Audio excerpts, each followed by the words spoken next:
Halo Sobat Mindo, ketemu lagi di channel favorit kita semua, Kampus Indonesia. Halo semuanya, ketemu lagi nih sama Mindo dan Kampus Indonesia yang selalu memberikan berbagai informasi yang menarik dan bermanfaat bagi kita semua.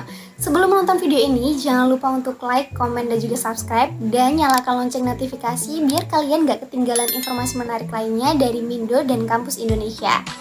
Nah, pada video kali ini kita akan membahas seputar SNMPTN. Nah, SNMPTN adalah salah satu seleksi jalur masuk di perguruan tinggi negeri. Nah, pasti kalian kelas 12 gak asing nih dengan kata SNMPTN. Nah, sebenarnya gimana sih cara seleksi dari SNMPTN? Terus bagaimana cara menentukan jurusan yang tepat bagi kita untuk seleksi SNMPTN ini? So, langsung aja simak videonya sampai akhir ya. Nah, yang pertama Mindo bakal jelasin tentang perbedaan dari SNMPTN dan SBMPTN. Jadi, SNMPTN ini singkatannya Seleksi Nasional Masuk Perguruan Tinggi Negeri. Biasa dikenal dengan istilah jalur undangan, yaitu kita masuk menggunakan nilai rapot kita selama SMA dari kelas 10 sampai ke kelas 12. Itu naik turun ataukah naik ataukah stabil atau bagaimana. Jadi, SNMPTN ini pure menggunakan nilai dari kita SMA kelas 10 sampai 12. Nah, jalur ini dikenal sebagai jalur undangan. Nah, kalau misalnya SBMPTN itu singkatan dari Seleksi Bersama Masuk Perguruan Tinggi Negeri. Biasa memakai nilai UTBK sebagai kriteria dari persyaratan untuk SBMPTN ini. Nah, nanti setelah kita tes atau tes ini disebut dengan UTBK, nah nilai UTBK ini nanti akan digunakan untuk masuk ke seleksi jalur SBMPTN seperti itu. Nah, perbedaan lainnya, SNMPTN ini gratis, tidak dipungut biaya apapun. Jadi seluruh biayanya ditanggung oleh pemerintah. Mulai dari pendaftaran, seleksi, hingga masuk ke perguruan tinggi negeri itu tidak menggunakan biaya alias gratis. Kita bisa menggunakan biaya hanya UKT atau uang kuliah tunggal yang dibayar secara per semester atau setiap 6 bulan sekali, tergantung perguruan tinggi negerinya sendiri. Nah, hal tersebut juga tergantung pendapatan orang tua kita gitu. Nah, kalau misalnya SBMPTN, Sobat Mindo wajib membayar biaya pendaftaran untuk mengikuti tes UTBK serta tahapan seleksi lainnya. Nah, kalau misalnya SNMPTN itu gratis, jadi SBMPTN-nya itu ada biaya pendaftaran. Nah, kalau misalnya tidak ada biaya pendaftaran, itu kita bisa mengikuti beasiswa, yaitu beasiswa KIP atau Kartu Indonesia Pintar. Lalu sebenarnya kuota dari SNMPTN ini berapa sih? Jadi kuota dari SNMPTN itu minimal 20% dari jalur seleksi lainnya di tiap program studi. Jadi memang jalur SNMPTN itu paling sedikit dibandingkan SBMPTN dan juga jalur mandiri.